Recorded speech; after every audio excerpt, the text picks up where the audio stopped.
Hey guys, so in my last video I was sharing with you some of the things that I learned from Byron Katie at the event that I went to in Vienna, and her work that she does is called The Work.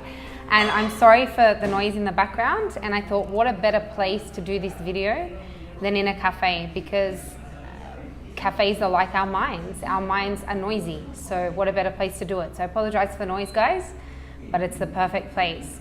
So in the last video, I mentioned that all of our suffering comes from our thoughts and what we are believing and thinking about our thoughts to be true. And what we need to remember is that not all of the thoughts that we have are true, but sometimes we believe them to be true, all of them. And so I think they say that 90% of the thoughts that we have every day are negative.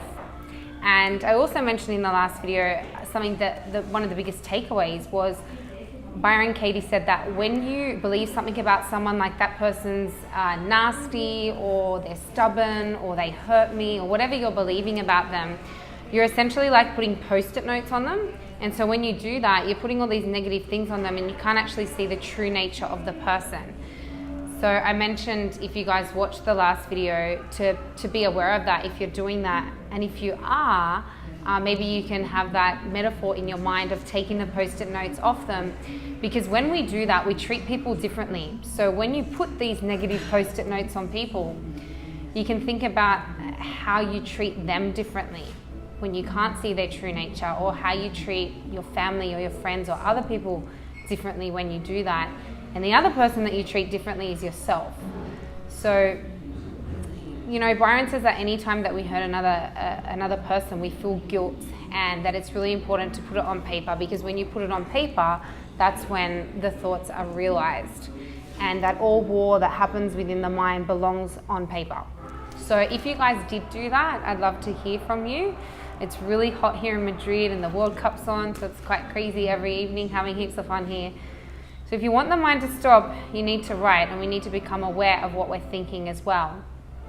And one of the ladies in the audience asked, but does this mean I'm doing this to my child? Every time she thinks, you know, I'm angry at my daughter because she doesn't clean her room. And essentially that mother is putting post-it notes on her daughter. You know, she doesn't listen, she's messy, she's naughty, and can't actually see the true nature of her daughter in that moment.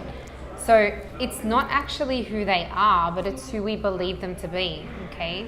So sometimes we have regret for something that maybe we said or did when we were a teenager. And Byron said, you know, at 16 years old, can you really stop believing that thought that you have? You can't. So it's a matter of learning to love what is, and also learning to love our thoughts, and realizing that sometimes we are drunk on our thinking. Byron also says that anything that causes war in your life needs attention. And until we understand it, we will keep repeating it and repeating that thought over and over again. So the mind is essentially at war within itself. And we need to identify the certain thoughts that are causing us suffering. And then we need to actually question whether we believe that thought to be true.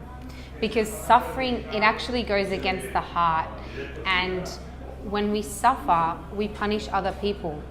So it really comes down to what I am thinking and feeling about that thought is actually creating my suffering.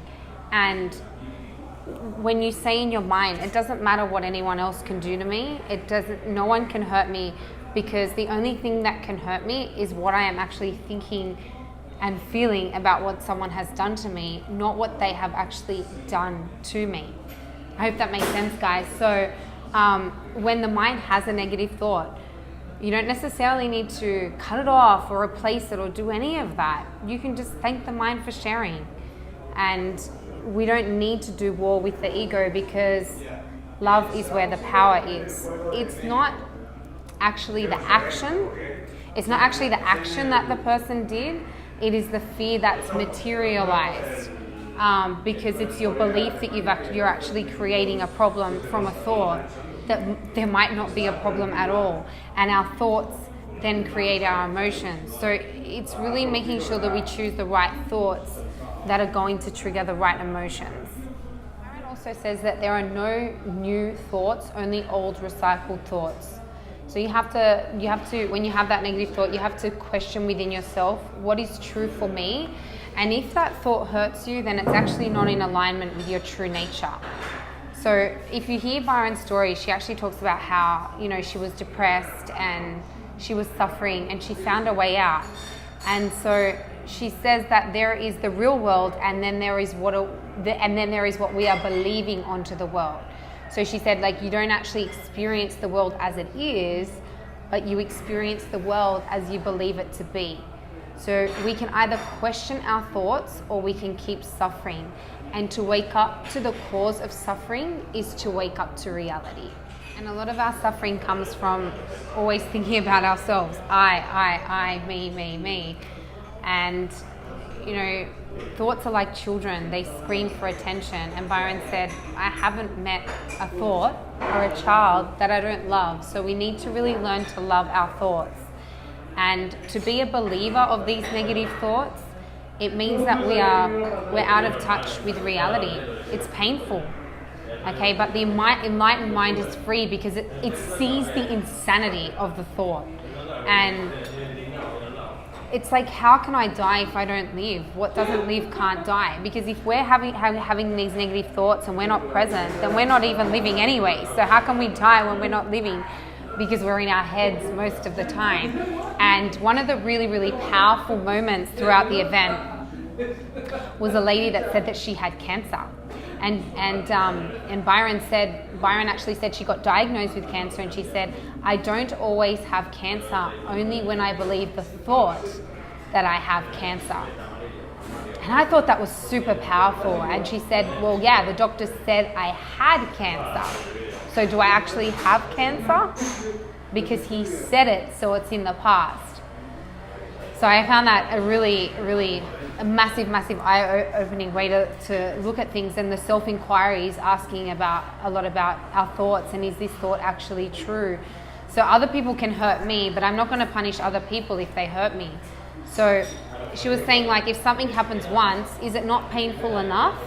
We have to haul that thought and haul that pain and bring that into the future, bring that into the present. And the opposite of hurtful is helpful. So if our thoughts are hurting us, then we need to think about, well, what's a helpful thought that I can have?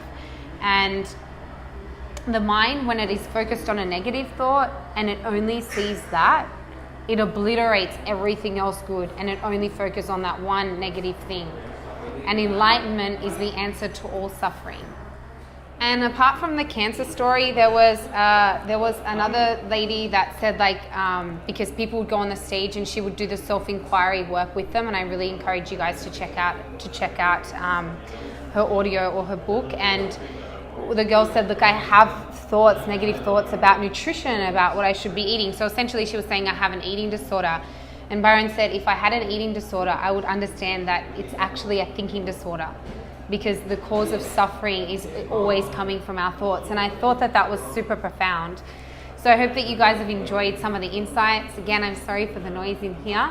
However, the mind is noisy, so it was the perfect place to demonstrate what's happening within the mind. And I will see you guys again soon. I would love you to reach out if any of this resonates with you. If it's been helpful, leave a comment, share, give me a like.